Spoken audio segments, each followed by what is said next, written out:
Hey guys, welcome to part 3 of JLPT N3 series. So now you're looking at the screen where we have a few words and we have 4 kanji characters. In this lesson, we're going to cover all these words and we will learn 4 of these kanji characters. First word that you're looking at, this is from the previous chapter, JLPT N3 part 2. So we have already done the word, we are just going to revise it. The reading of the word is kokyo. The meaning of the word is communal or public.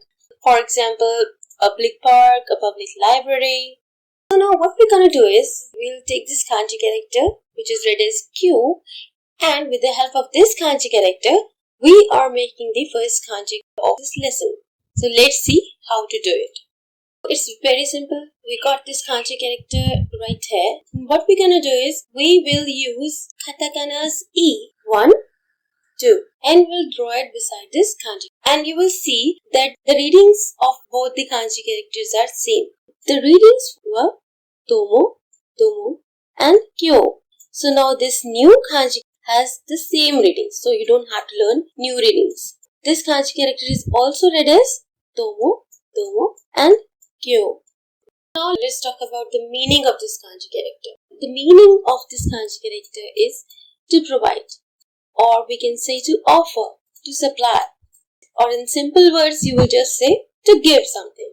Okay, now let's make 2 words from this kanji character. The first word we have is kyokyu, and the meaning is same as the meaning of the kanji, which is to give something, to supply, or to provide something.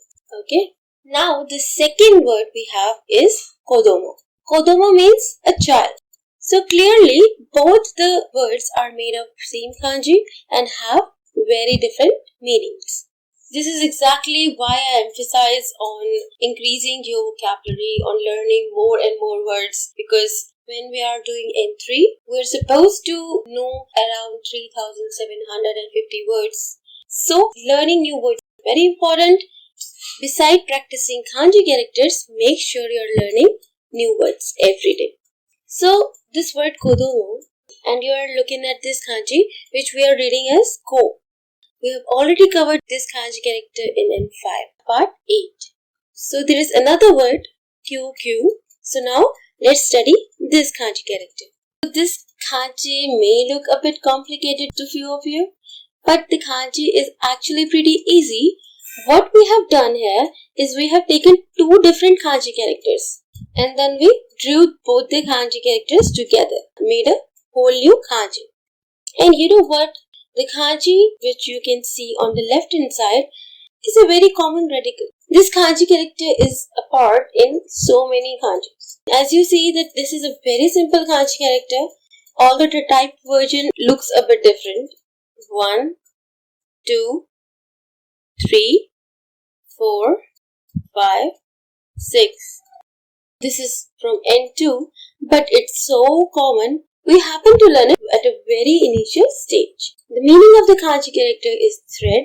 The reading of the kanji character is ito. So now the kanji character that I made on the right side is read as a, I, or go. The meaning of this kanji is to put together or to join. Before going forward, let's do this kanji character in a word. So the word is kaigo. Kaigo means meeting or assembly. Another kanji in this word, which we are reading as kai, has the same meaning as this word, meeting or assembly. This kanji is from N4. We have already covered this kanji. Okay, so now let's get back to the kanji we were doing. This kanji is read as kyu. The first meaning I want to tell you is to supply or to provide. You see the meaning of the kanji is very similar to the meaning of this word, kyokyu, right, which we just did, and to the meaning of the kanji we have written above.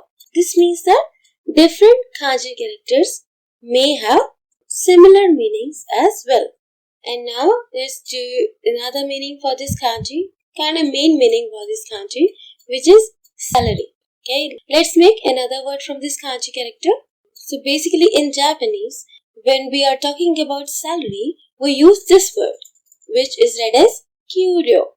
Kyuryo means salary. I'm sure you're noticing another kanji character, ryo. This kanji character we have already covered in N4 part 30. The meaning of this kanji character was fee, price or cost. The other meanings of the kanji character are ingredients or material. As I told you before, this kanji character ito can be used to make many new kanji characters, right? So let's take this kanji character from this word and let it together here and make a new kanji character. Here we go. This is a brand new kanji character which is one of my favorite kanji characters. The meanings are drawing, painting, picture or a sketch. The two readings of the kanji character, first reading is kai and second reading is a. Now let's make two words covering both the readings. So the first word we have here is ahon. Ahon means a picture book.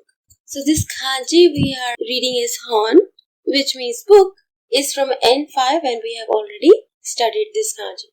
The other word we can make from this kanji is kaiga. This word means picture or painting.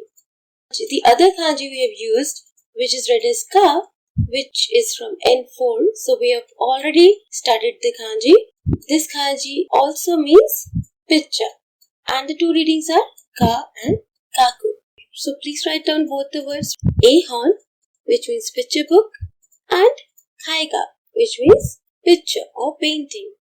So now let's proceed to the other kanji character, which again we can make using this kanji, which means thread, and read as ito.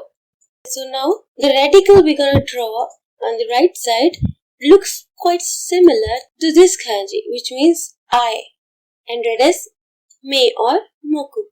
You'll notice there is a slight difference just as we end the kanji. See, the bottom line is a bit extended. The readings for this kanji is kumi or kumi. The meanings of the kanji character are set, group, assemble or association. So now let's make a word from this kanji. So the word we have is kumiai. The meaning of this word is kind of similar to the kanji character, which is association. This word is also used for union or guild. Have you noticed that other kanji character is the same kanji character that we have used above in kaigo? Okay, so this was the last kanji character of this lesson. In this lesson we have studied these 4 kanji characters. So now it's your turn to write these kanji characters again and again and to practice them. As I already told you that it is must that you add new words to your vocabulary. So why don't you just go and Google JLPT N3 vocabulary list. As you can see, there's so many links. So just click on a link, get the list and start doing 10 or 20 new words every day. Make it a routine. Well, I think this is it. We'll see you soon in next lesson. Till then, bye-bye.